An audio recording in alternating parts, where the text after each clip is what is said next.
Welcome to the March 2023 edition of Hunt Camp Mail.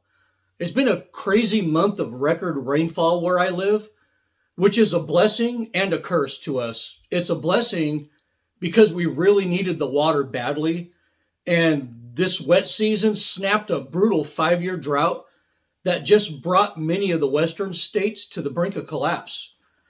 But it's a curse because of the loss of life and property due to flooding. I've been watching a bunch of mallards on a piece of local water for the last month or so, and they all had really healthy little nests lining the bank. But unfortunately, these floods came at the worst possible time and completely destroyed all the duck nests. So, the duplicitous nature of water brings both life and death, unfortunately. Also, the new YouTube management, that's right, they have a new CEO now, is starting to reward short form content over really long videos like this one you're watching right now. So I'll be making shorter hunt camp mails in the future probably, but I'll attempt to answer all of my mail personally still. And with that out of the way, let's read some of this month's mail. And our first letter this month is from Ben in Anchorage, Alaska. Ben asked, "How do you keep people out of your hunting spots? It seems like every year I do many days of scouting and find a good spot. Then other people start hunting it when the season opens. It's frustrating to me to the point where I'm about to stop hunting. What do you do?" Well, Ben, public land is public land. We all own it and we all have the same right to hunt on it. You have to stop looking at it as your personal hunting spot because it isn't. And, Alaska's full of hunters and most of them know where the easy access spots are. And my guess is that you're finding those same areas. You basically found a truth about Alaska that many people don't realize.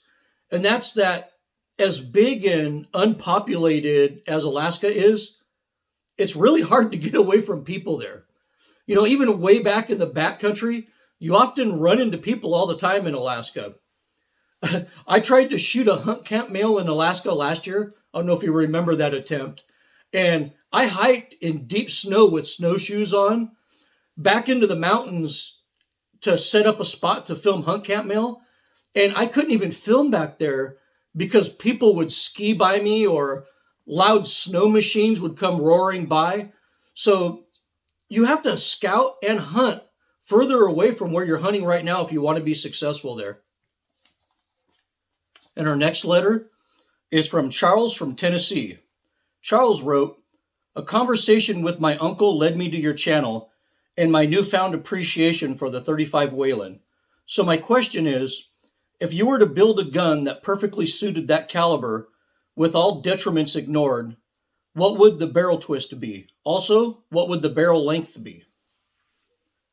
It's a question I get often, and I'm sure I've answered this in numerous other hunt camp mails, but I'll go ahead and answer this for you again. In my opinion, a 1 in 14 twist rate is really good if you plan to shoot 180 to 250 grain loads.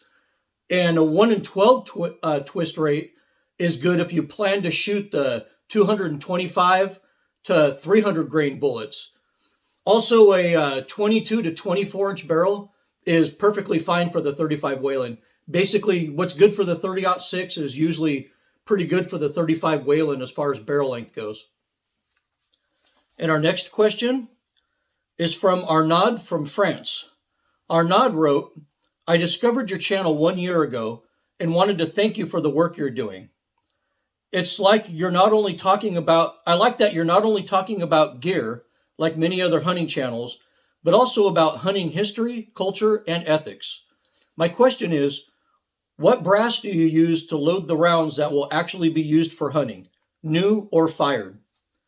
If one day you find yourself in France searching for a hot coffee or a cold beer, I would be more than happy to sit around the campfire with you, arguing that the 7x64 is a better all-around hunting cartridge than the 30-06. Well, thank you for the kind letter and for the good question. I use both new and fired brass for hunting. Sometimes I have to use two separate loads for virgin brass and fired brass, and other times velocity and point of impact are so close between fired and virgin brass that I can use both loads interchangeably for hunting with the same setting on my scope. So it depends on the tolerances of the rifle chamber, the barrel harmonics, and how you have your sizing dice set up.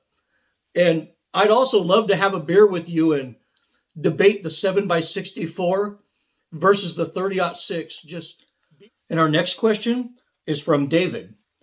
David wrote, I would appreciate your thoughts on the .416 Remington Magnum as a one-gun, all-around caliber. Having a one-rifle battery that handles everything, no matter where I go, just simplifies things. However, when I research this approach or share my goal on this matter, I am always advised to pursue either the 375 H&H, 9.3x62, or in the USA, a 338 Win Mag. What I am hoping to learn from you is, could this also be achieved with the .416 Remington instead? Or is this an inadvisable approach? The older I get, the less I believe in a one gun for everything philosophy. Where the .416s really shine is in those scenarios where you're primarily hunting dangerous game, but also might take some plains game at close ranges. Watch my Zambezi Valley hunting and fishing video from last summer, and that's pretty much the perfect example of where a .416 fits. But if dangerous game isn't involved, I'd much rather use a 30-06 type cartridge. Without rambling on too much in detail, a .416 would actually be a detriment in 99% of your hunting activities, in my opinion. I'd rather hunt grizzly with a 30-06 than hunt coyotes with a .416 Remington Magnum. So I think you'll be way ahead of the game by dropping your one gun for everything fantasy and embrace at least two cartridges if you plan to hunt the world. If rifle familiarity is an issue with you, just make sure that both rifles are the same model with the exact same controls. In my case, they'd be Model 70s.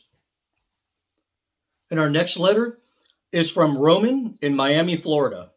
Roman wrote, unlike many of your fans who are hunters trying to get into fishing, I'm actually a fly angler trying to get into hunting. Specifically, I want to be competent enough to hunt free-range Cape buffalo like you did in Africa. I also like how you try to squeeze in some fishing on your hunting trips, which is probably what I would do. I watched your preparing for a buffalo hunt video and found it to be the best resource on the internet. I learned so much from that video and your Africa Q&A video that I think I'm ready to book a trip at this point. My question is, having never shot an animal bigger than a squirrel in my life, what should I do beyond your video in preparation for the hunt? Also, besides yourself, what other resources do you recommend I read or watch to get other perspectives on preparation? We are lucky in fly fishing to have masters like Lefty Cray and Flip Pallet to learn from, but the hunting world seems to lack those types. It's a great letter, Roman. And since I already covered practice, guns, gear, ammunition, and physical demands in my past videos, I only really have one thing to add for you, Roman. Since you've never killed anything bigger than a squirrel, I highly recommend that you get some real hunting experience in before you venture to Africa to hunt a buffalo. You're in Florida, which has fantastic hog hunting opportunities. I actually know a lot of people who hunt big hogs there, so I'd start there first if I were you. You'll find that shooting targets at the range and shooting live animals are two distinctly different experiences. Nothing really prepares you for your first kill, so you need to experience it in a more controlled environment where the stakes aren't very high, like they are on a buffalo hunt. You know, even if you have to pay somebody to hunt on private land, the experience is valuable and worth it, I think. So also make sure that you're shooting from sticks in practice, because you'll need to have those figured out if you want to hunt Cape buffalo. And I'm really impressed that you're looking for additional resources to use in your preparation. And I'm not offended at all. I'm actually happy that you want to take advantage of the knowledge from people that are way more experienced than me. I'm a good teacher, but I'm nowhere near an expert. We just don't have a Lefty Cray in the hunting world. In fact, no sport or hobby does. Lefty was just amazing. I actually took a class from him many years ago. And he could cast an entire 100-foot fly line without a rod. That's right. An old man throwing a 100-foot cast with nothing but a gentle swing of his arm. There'll never be another Lefty. Even living fly fishing masters like Flip Pallett and Bob Clouser don't have contemporaries in the hunting community. And the hunting community, basically writers and media influencers, are often looked at as the experts rather than people who actually go out and hunt for a living. On your buffalo hunt, the only real expert that you should be concerned with is your pH. So stay in close contact with him and listen to everything he tells you. The hunting and shooting world is just full of jealousy and animosity that you just don't see in the fishing world. Your only option is to gravitate to those with lots of experience over many decades. And in the context of a modern buffalo hunt, I highly recommend people like Craig Boddington, Peter Flack, and Kevin Robertson. And, I'm sure there's others out there I'm missing, but my point is there's a lot of resources out there besides just YouTube influencers like me. And our next question is from Brian from Colorado. Brian wrote, in your reloading video, you told us to run the brass through the expander mandrel 2 times. You never explained your logic for doing that and how you arrived at that conclusion. All right, Brian, I'll give you an explanation behind that. When I first got my arbor press, I noticed on the gauge that seating force was more inconsistent than I wanted or I thought I had. And I talked to a guy that I trust, and he told me to run the expander mandrel through my brass twice and see if it helps. And, he didn't have a reason for it, but he said it worked really good for him. Surprisingly, it made seating way more consistent and it improved my groups at the range. But, before I give you my reason for doing it, we need to talk about brass springback for a minute. After you run your case through your bushing die, the neck will spring slightly outwards. Then, after you run an expander mandrel into the case neck, the case will actually spring inwards slightly. The amount of that springback you get can be pretty inconsistent and depends on your sizing die, annealing technique, the condition of your brass, and probably the quality of the brass as well. And I believe that running the mandrel through the case twice reduces the inconsistencies that result from brass springback. And that's my theory anyway. And our next question is from Cody. Cody wrote, salmon fishing is closed in California. Did you hear about this? Well, yes, I did, Cody. It's all over the news here, and it's all over social media and among local fishermen. And, a lot of people, no one's happy about it, but, a lot of people actually agree with it. What the media fails to report on this is that it's actually the fishermen that are requesting this, not the government. Recreational fishermen see the numbers of salmon way down and all of our rivers blown out right now due to flooding. So they care about the resource and they want pressure taken off the population so it has a chance to recover. I also feel that way. Commercial fishermen also know that the numbers are very low this year, and they actually want the season closed so they can collect federal assistance money.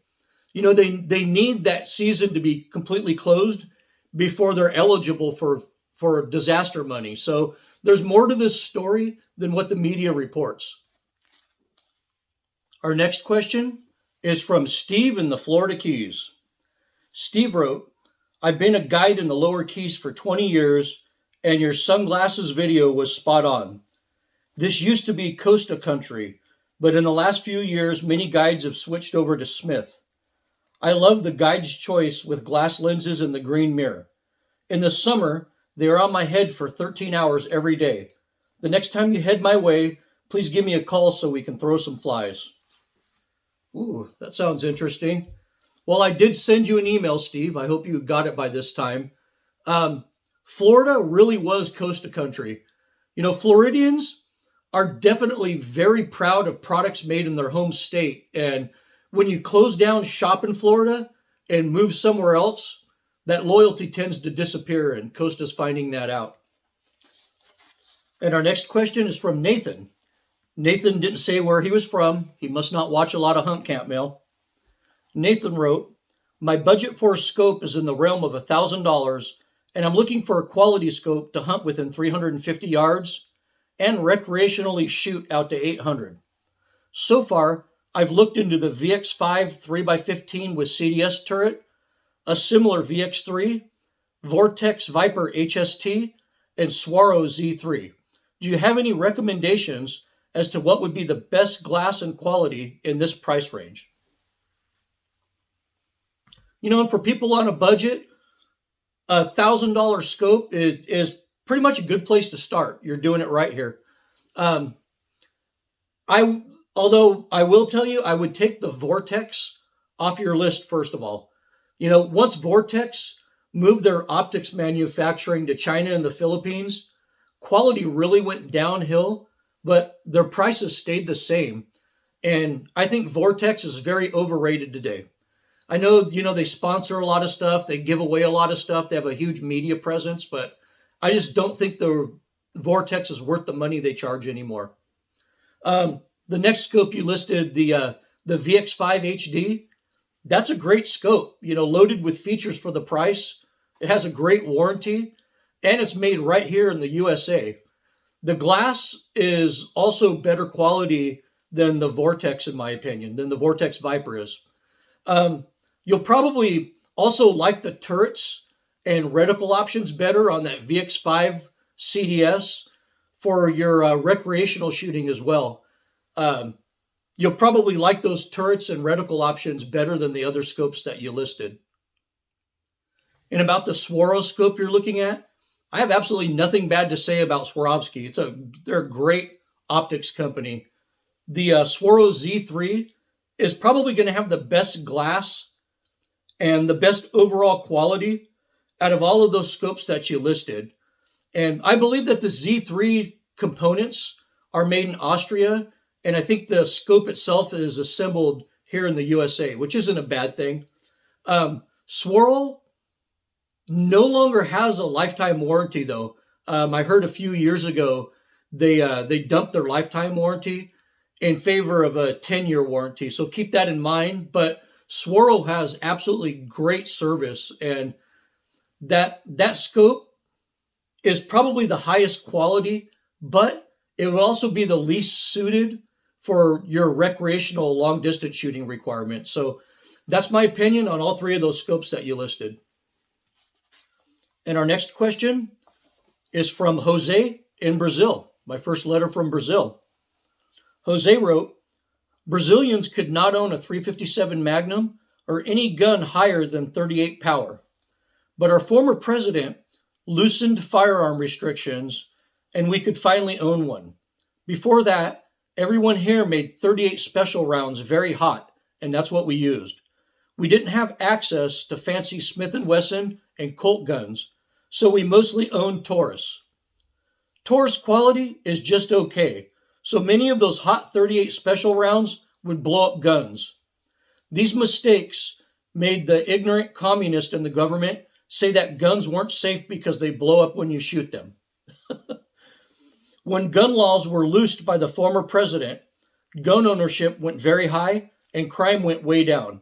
Crime got lower in Brazil than seen in 20 years. Life was good in Brazil. But recently, Lula stole the election in Brazil like Biden did in USA.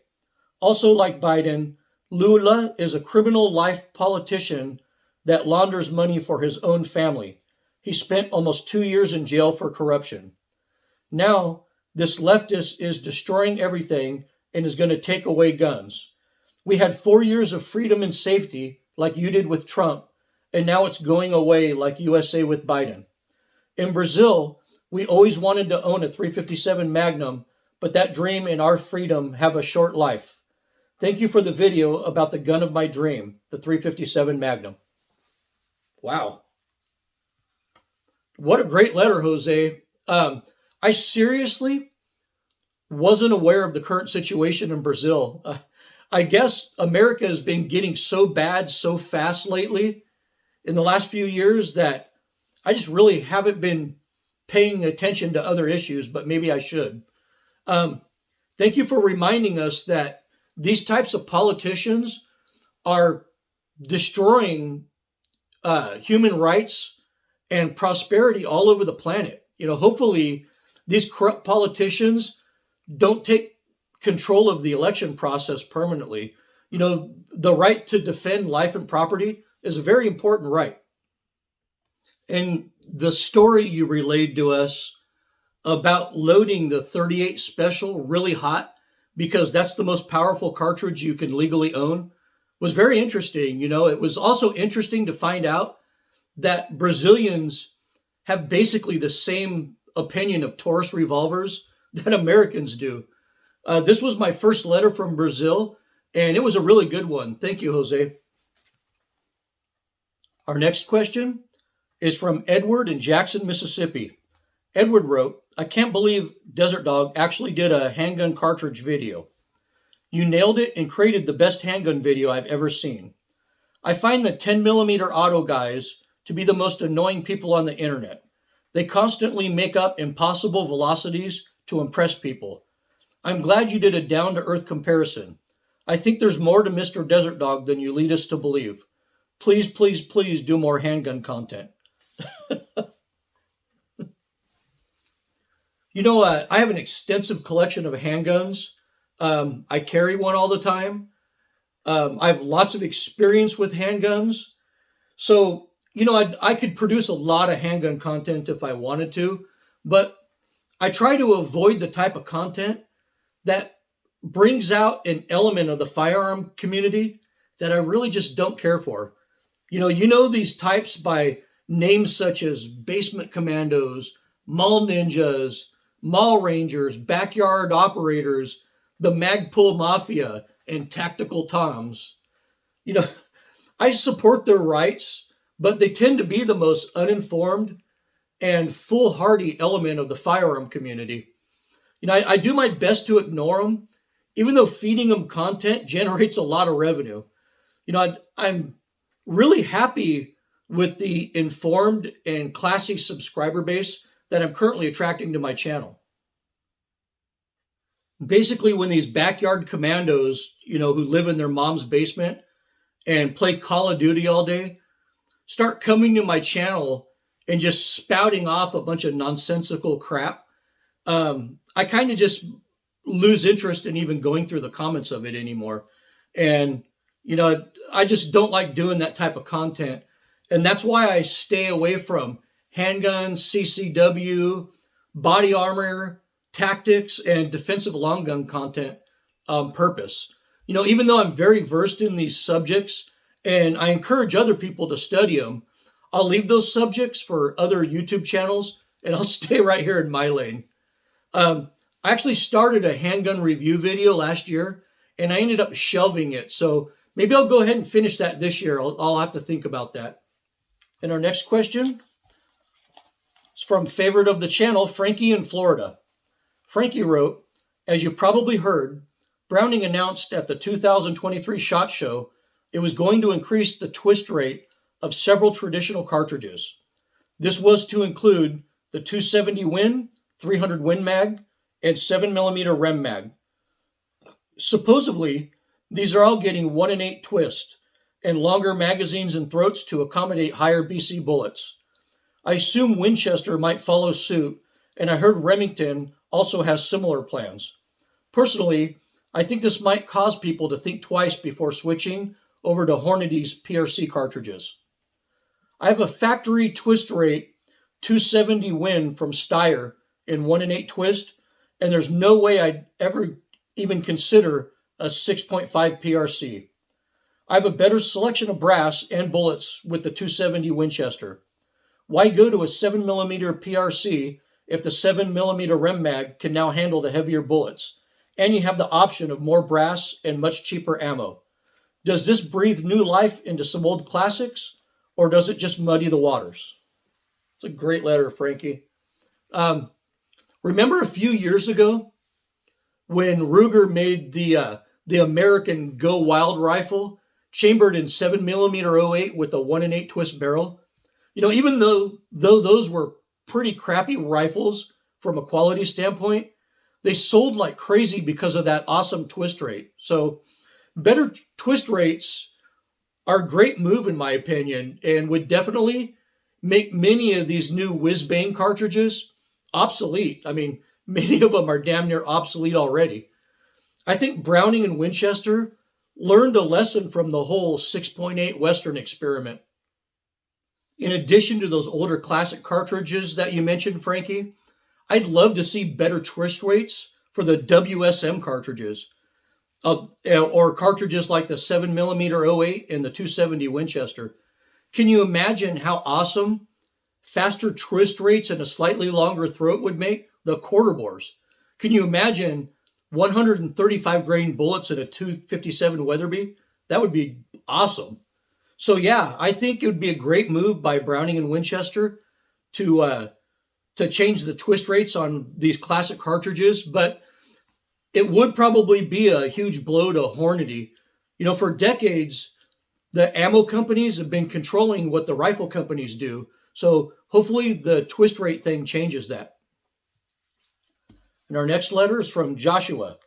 Joshua wrote, "Thank you for giving Phil Sharpe his recognition for the 357 Magnum. Phil Sharpe is all but forgotten today. However, his contributions are greater than many remembered writers, designers. My 357 Magnum load is 180 grains at 1,400 feet per second in a new Blackhawk. Bill Jordan did not help the 357 Magnum. I am a firm believer the 357 Mag should be in an end frame." It's amazing how the legend of Elmer Keith percolated into so many fictitious origin stories for cartridges.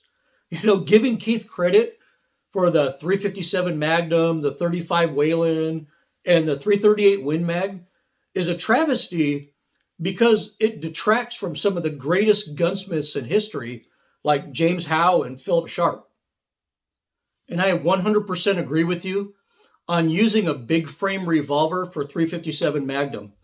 Putting the 357 Magnum in J-frames and the Ruger LCR was a huge mistake in my opinion, and it caused the ammo companies to neuter their loads for liability reasons. And our next letter is from Bridget in Idaho. Bridget wrote, "The Biden administration picks for almost every federal agency have been a disaster. But I have to admit that Martha Williams is doing a great job as director of the U.S. Fish and Wildlife Service. She seems very pro-hunting and fishing and willing to spend money on habitat restoration and better public access. What are your thoughts on Martha Williams?" It's a good question. So far, I think you're correct up until this point. But I think her time in Montana Fish and Wildlife probably helps her lean more in our direction on fishing and hunting issues. But I also think that her first real test is coming up with the delisting of the grizzly bear and certain areas from the Endangered Species Act. She'll lose a lot of credibility if she doesn't delist the grizzly because population numbers have just greatly exceeded the threshold for delisting. Basically, she's required to delist the grizzly, But delisting the grizzly would enrage her fellow Democrats and make Biden probably even more unpopular among his political base than he already is. So it could be. So is she going to uphold the law and do the right thing by delisting the grizzly in areas with a population surplus, so the states can take control of their wildlife regulations on grizzly bears? Or is she going to give in to political pressure from her own party and do what politicians always do, cave and disregard the law?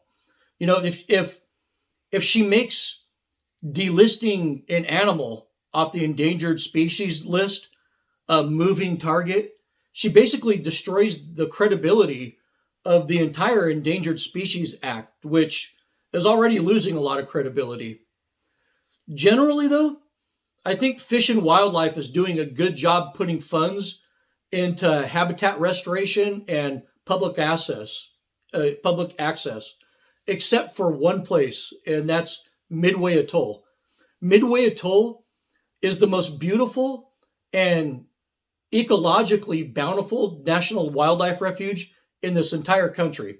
You know, our tax dollars pay for it, yet citizens are denied access to our own public land there. The public should be able to visit Midway for low impact, ecologically friendly activities like snorkeling, diving, fly fishing, bird watching, and viewing historical sites there. Midway Atoll is probably the U.S. Fish and Wildlife Service's biggest failure, in my opinion. And our next letter is from Greg from Yuba City, California. Greg wrote, I was using IMR 4166 for my 165 grain 308 loads for the past 2 years, and now it's discontinued. I watched your hunt camp mail from December 2022, and I think your explanation for why Enduron powders were canceled is correct. Now we need to find a powder to replace IMR 4166. What do you recommend? That's a pretty easy one, Greg. I'd go with Varget or IMR 4064. Varget is a little slower than the 4166 you're using right now. And 4064 is almost an exact match in the burn rate chart. But Varget is such a good powder that I try to use it when I'm looking for something with a burn rate in kind of that neighborhood right there. But IMR 4064 is a classic 308 powder. So between Varget and IMR 4064, I think you're going to find a good load. Luckily, the powder shortage is pretty much over now, and all of my local gun stores have shelves full of powder inventory right now. So I'd buy it before the next election cycle or something stirs up a commotion again and everybody's trying to buy powder off a gun broker at a 100% markup. And our next letter is from Graham from South Africa. Graham asked, would you recommend 21st Century's Target .0008 inch expander mandrel or hunting .002 inch turning arbor? Also, why do the hunting rounds require more neck tension? I don't know if I covered that in the video or not, but I'll re-explain it now. Since you're hunting with your rifle, definitely get the 2000s turning arbor like I recommended in that video. The Target expander mandrels are meant for F-class or bench rest shooting where shooters single load rounds into their rifle, and you don't need that. Hunters need more neck tension for 2 reasons. First of all, you have rounds banging around in your magazine during recoil or while you're handling your gun, and bullets will be slammed into that feed ramp while you're loading from the magazine. This can cause bullet setback if you don't have enough neck tension. Secondly, hunters are constantly loading and unloading our rifles all day. You know, every time we enter or exit a vehicle, every time we cross a fence, every time we climb a tree or climb over a barrier, we load and unload. And as hunters, we actually load and unload our rifles more than we shoot them. So If your bullet experiences any friction while unloading, it could literally fall out of the case and dump powder all over your chamber, barrel, and magazine. So for hunting, you want neck tension. And as long as your neck tension is consistent, your loads will be very precise. You've probably seen me shoot groups in the teens and the twos with hunting loads and hunting rifles, and all of those loads are running 2 thousandths neck tension. And our next question is from Marcus in Houston, Texas. Marcus wrote, "Your 357 video was misinformation. Elmer Keith kept stretching and loading 38 special cases until they started blowing up. When Elmer Keith found out where the 38 special cases blow up, he backed off the load a little, and that's how he invented the 357 Magnum. And no, he didn't invent it for law enforcement. Elmer Keith invented the 357 for the military. This is a known fact from somebody I know who was there." Really now. 10 millimeter is also much more powerful. Here is a video showing where 10 millimeter versus 357 Magnum do the same damage. Here's another video where 357 can't hit a plate at 25 yards, but the 10 millimeter hits it every time. The 10 millimeter is the biggest caliber you could put in a pistol, so it dominates everything. Also, the military was going to use the 10 millimeter auto, but they changed their mind because the round was found to be too deadly and the recoil makes a quick headshot impossible. Oh boy, where do I start with this one? My God, what is in the water in Houston these days? Almost every letter I get from Houston anymore is just an absolute train wreck like this. Marcus, you get this channel's first ever Triple Bullshit Award. Here you go, buddy. Bullshit! Bullshit! Bullshit! Bullshit! Bullshit! Bullshit! Hey everybody! This guy just won the Triple Bullshit Award! Congratulations! Just to let you know, Marcus, Philip Sharpe invented the 357 Magnum, not Elmer Keith. I also watched those video links that you sent me. And I'm not going to mention the YouTube channel's name. It's actually a very popular YouTube channel, I guess. But basically, it's a guy shooting weak 125 grain 357 loads at about 1,200 feet per second. Then he shoots really hot 10 millimeter loads and notices that they have the same amount of penetration. So those videos mean absolutely nothing. It's not comparing apples to apples. So trust me, a 125 grain 357 load doing almost 1,700 feet per second, or a 158 grain load doing almost 1,600 feet per second is something to behold. The 10 millimeter is just a 40 caliber bullet, Marcus. So, actually the 40 Smith & Wesson is just a slightly shorter 10 millimeter. So it isn't even close to being the largest pistol caliber. I'm not even going to waste my time commenting on your military using the 10 millimeter story. I'd really do a lot less talking and a lot more research, Marcus. And our next letter is from Oliver in Australia. Oliver wrote, "Love the tribute to the Aussies at the end of Hunting Analytics. Gun ownership and hunting are attacked by our politicians all the time, but hunting is still very popular in Australia. As your buddy Mick might say, those anti-hunting wankers can fuck right off." Yeah, that is what he would say. What the world doesn't understand about Australia is that most of our 25 million people are squeezed into a few giant cities. Sydney and Melbourne each have over 5 million people living in them. Australia's population is not spread out all over the place like in the USA. I've been to America 4 times, and it always amazes me how spread out your population is. That isn't the case in Australia. When you get a city with 5 million people in it, no matter where it is in the world, most of those people are going to be mindless socialist sheep. True? Just like your state of California is hostage to what the wankers in San Francisco and Los Angeles want, Australia is held hostage by the idiot populations of a few large cities. This is the reality of our country. Aussie hunters take ethics and gun safety seriously, which is why your channel is popular in Australia. Most of the American hunting influencers make us cringe. You are also a world traveler and give content that applies everywhere. I'm not surprised that your channel is popular in my country. Thank you for doing what you do.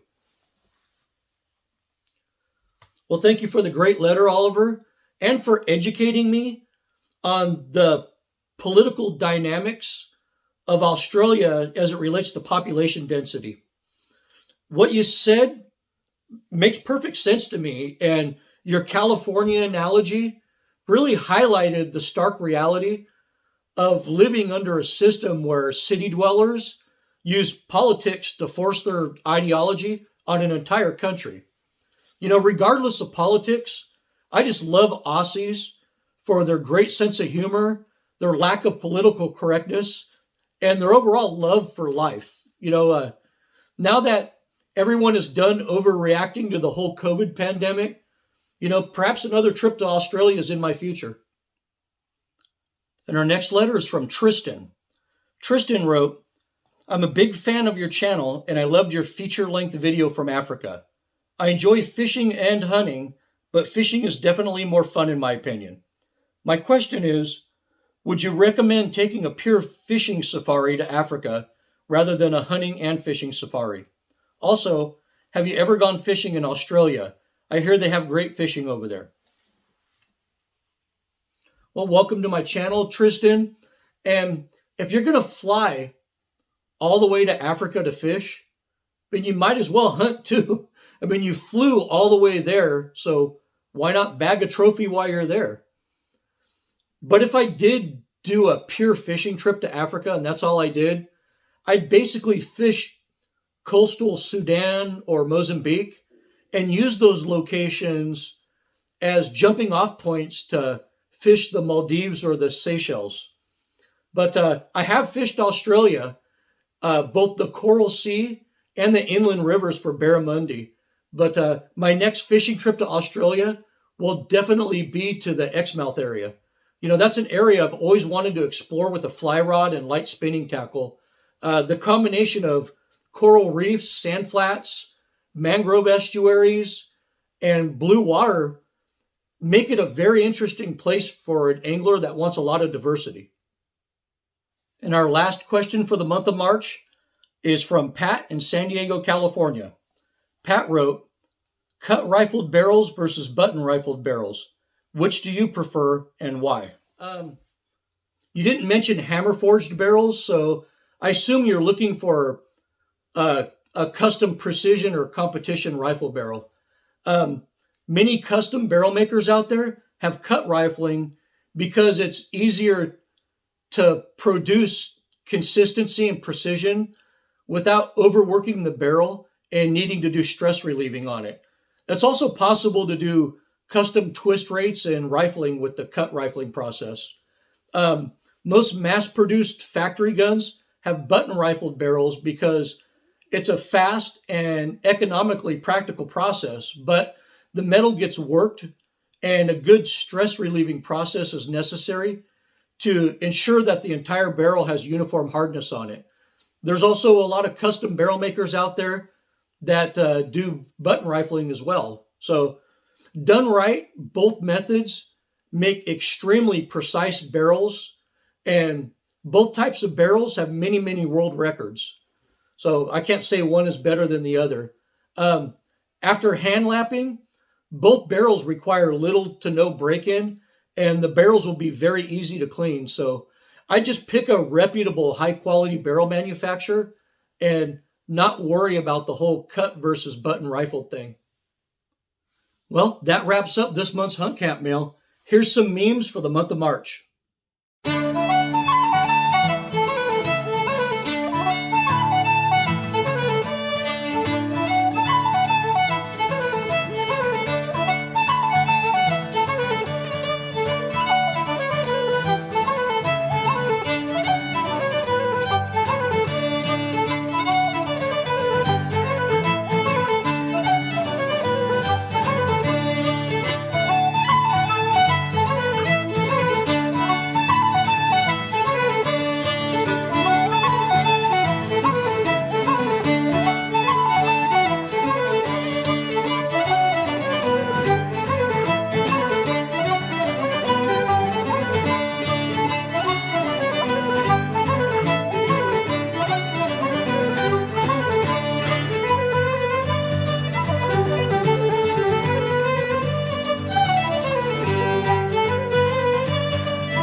I'd also like to remind everyone that if you send me marketing ads, promos, chain messages, random links, or dick pics, you'll be sent directly to my spam folder where your messages will die a slow 30-day death.